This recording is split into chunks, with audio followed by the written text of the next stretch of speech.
Alumnos, alumnas, ¿cómo están? Soy la profesora María Carrizo y los voy a estar acompañando en este trayecto educativo donde vamos a aprender de lógica jurídica. Les recuerdo que este texto de lógica jurídica que ya está subido al aula virtual no se encuentra dentro del programa que ustedes tienen de la cátedra. Sin embargo, es importante y es necesario que estudiemos. No es largo, sí, pero es necesario. Bien, vamos a hablar un poquito de lógica jurídica en esta unidad 3.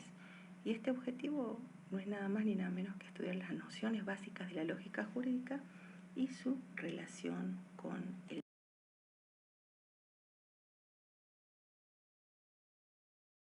derecho. Acá tenemos la foto de Aristóteles. Ustedes saben que Aristóteles es el fundador, el padre de la lógica. Y para Aristóteles la lógica era un instrumento para la ciencia, ¿no?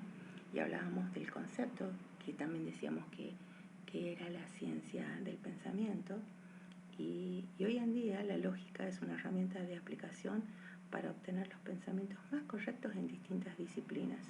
Y una de las ciencias que ponderó fehacientemente la utilización de la lógica como herramienta ha sido el derecho, ¿no? Del cual derivó a su vez la aparición de la lógica jurídica.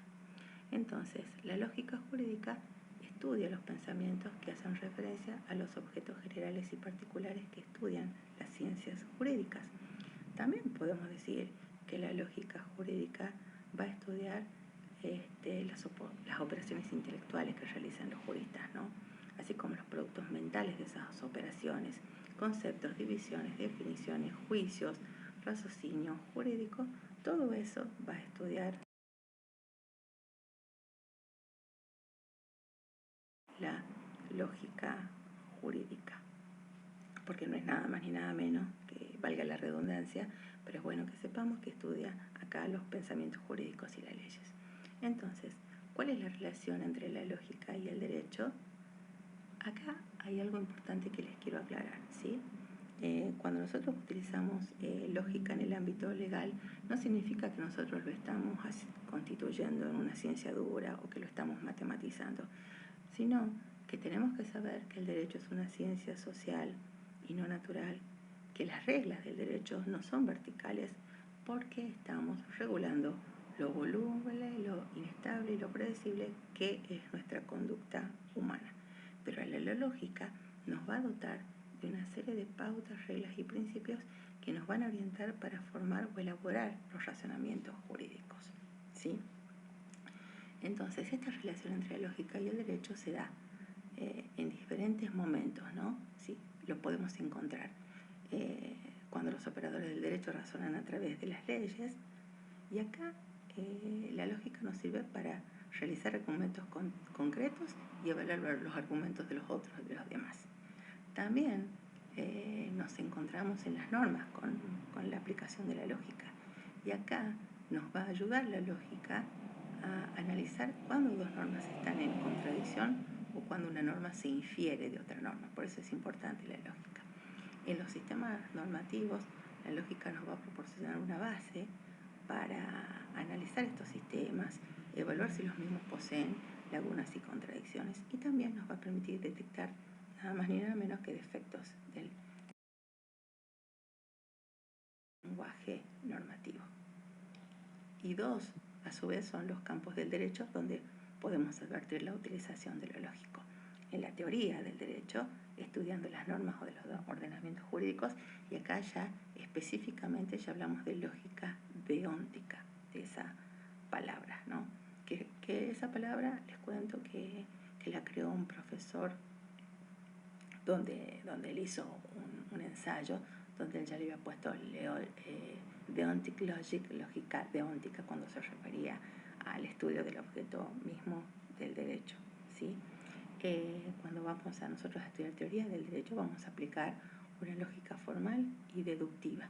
Y acá lo que va a hacer la lógica es mostrarnos cuando las normas son coherentes o incoherentes, o cuando están completas y cuando están incompletas.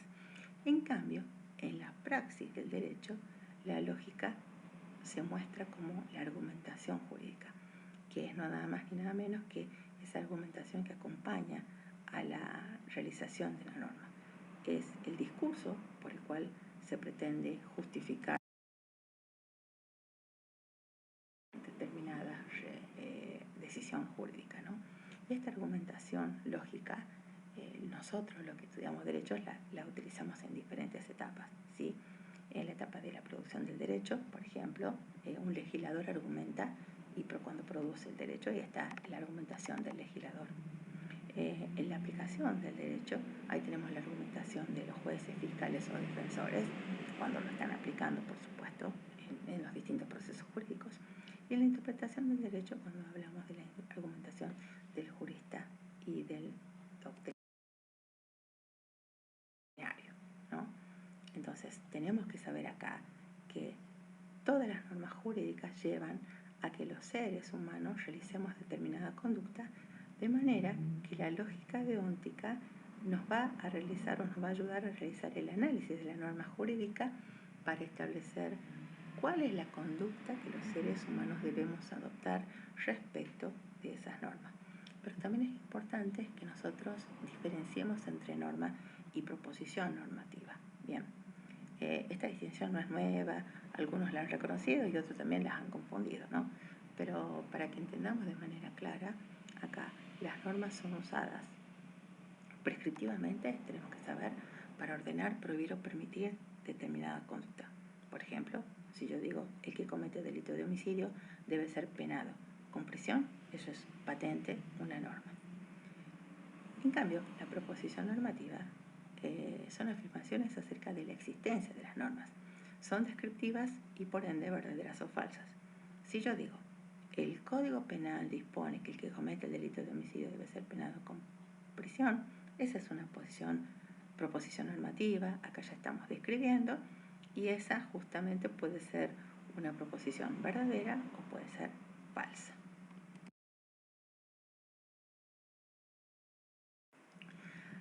También nos encontramos en esta parte de lógica deóntica, ¿sí? Con modelizadores deónticos llamados también operadores.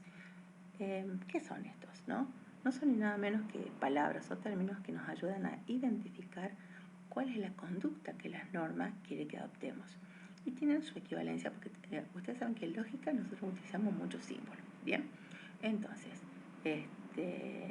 acá, como les dije, son esas palabras que nos ayudan a identificar cuál es la conducta, ¿sí? Que la norma quiere que adoptemos.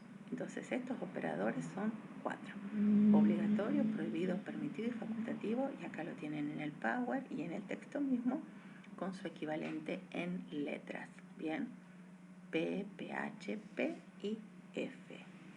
Todas las normas jurídicas podemos encontrar estos operadores deónticos. Le voy a leer un artículo del Código Civil como para que abramos un poco y comprendamos, ¿no?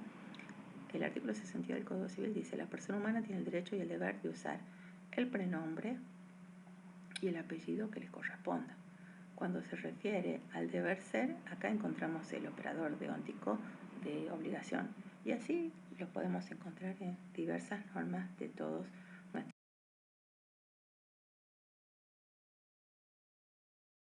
ordenadores jurídicos. Entonces, en las normas, estos modos, estos operadores, no se refieren a la realidad de lo que es o de lo que no es. Eso es lo que yo quiero que quede claro, ¿sí? Sino que nos estamos refiriendo a la acción o a la conducta humana. Y esa conducta en las normas puede estar expresada a su vez de manera positiva, y tiene una equivalencia, la equivalencia es P, o de manera negativa, de no hacer omisión, cuyo símbolo equivale a P.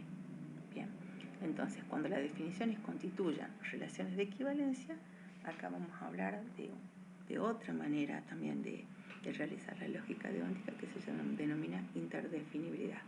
Y acá nos encontramos con 3 tipos de equivalencias que se pueden dar entre las normas. Por supuesto, vuelvo a insistirles que nos fijemos bien en los símbolos. Una conducta P es obligatoria, o P solo si está permitida, PP, y no está prohibida su omisión, ¿sí? Entonces, me interesa que les quede claro, vuelvo a insistir, que en las normas, los operadores deónticos no se refieren a la realidad de lo que es o de lo que no puede ser, sino a las conductas humanas que pueden estar expresadas de manera positiva con el símbolo P o de manera prohibida con el símbolo menos P. ¿Sí?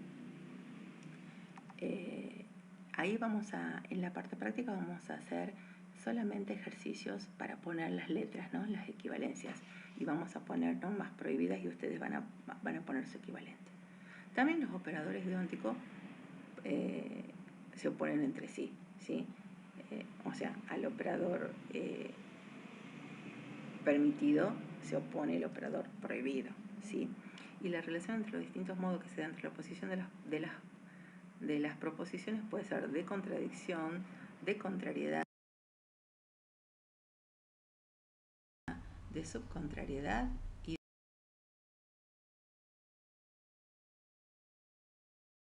de subalternación, todos con sus determinados símbolos, teniendo en cuenta y partiendo de la base de los 4 operadores deónticos que habíamos encontrado, que habíamos estudiado más arriba, ¿no?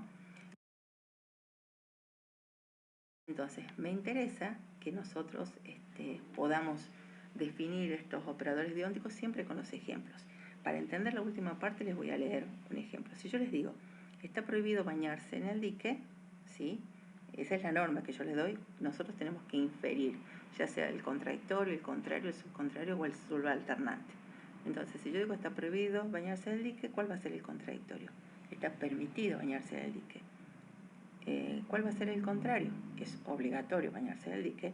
¿Cuál va a ser el subalterno? Está permitido no bañarse en el dique.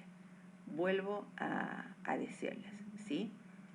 En las normas, los operadores deónticos no se refieren a lo que es y a lo que puede ser, sino estamos hablando de conductas o de acciones humanas que están expresadas de manera positiva o de manera negativa. Y así funcionan estos operadores y así funciona la lógica con relación a las normas. Así que con esto terminamos esta presentación y los animo y los invito a realizar el trabajo y por supuesto todas las dudas que tengan estoy a disposición en el aula virtual para responderles y en la clase de consulta. Así que los saludo fuerte y les mando un abrazo. Muchísimas gracias.